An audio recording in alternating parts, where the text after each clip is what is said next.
एक गांव में एक आदमी रहता था जो बहुत बूढ़ा हो चुका था, जिस वजह से उसे कम दिखाई देता था और बहुत कमज़ोर हो गया था।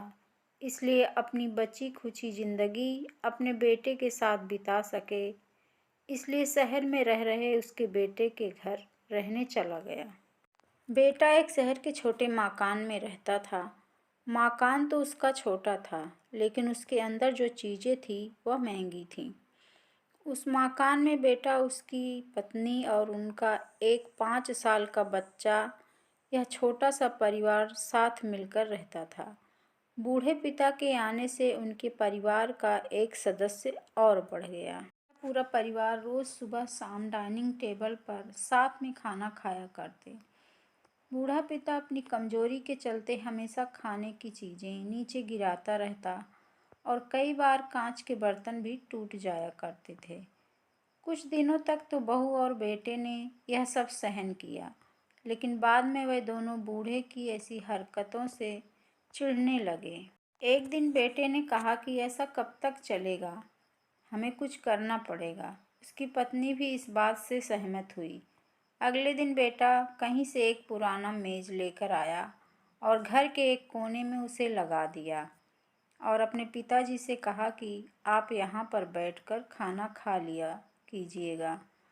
उन्होंने एक लकड़ी का बर्तन भी बनवाया जिसमें वे अपने बूढ़े बाप को खाना देने लगे।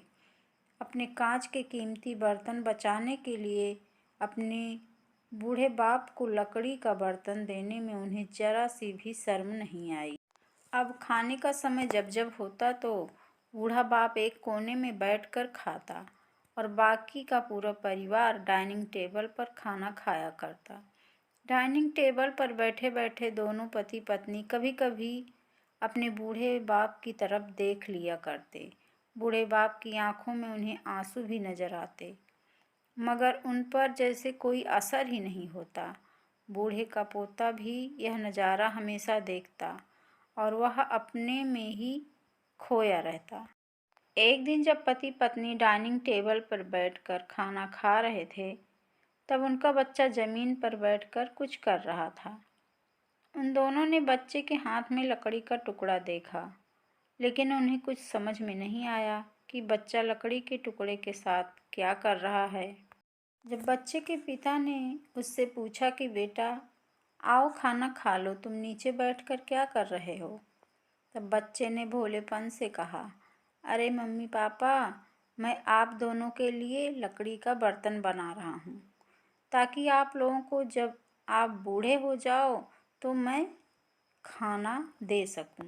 अपने नादान बेटे के द्वारा कही गई यह सहज बात दोनों के दिल में तीर की तरह उतर गई। दोनों एक दूसरे का चेहरा निहारने लगे। बिना कुछ कहे ही दोनों की आंखों में पानी आ गया और उन्हें अपने भविष्य की किताब अपने आप के सामने खुलती हुई नजर आई। उन्हें समझने में ज़्यादा देर नहीं लगी कि अब उन्हें आगे क्या करना पड़ेगा। अगले दिन कमरे के कोने से वह पुराना मेज हट गया और बूढ़ा पिता और बाकी का परिवार साथ में मिलकर फिर से खाना खाने लगे। बूढ़े की कमजोरी की वजह से हो रही गलतियां भी अब किसी को नहीं चिढ़ाती थी। दोस्तों, यह कहानी हमें बताती है कि हर वह पत्ता जो हरा है वह कभी सूखेगा और डाली से नीचे भी गिरेगा। इसलिए हमें अपने बड़े बूढ़ों का हमेशा ख्याल रखना चाहिए और हमें हमारे माता पिता और बुजुर्गों के साथ वैसा ही व्यवहार करना चाहिए जैसा हम चाहते हैं कि हमारे बूढ़े होने के बाद हमारे बच्चे हमारे साथ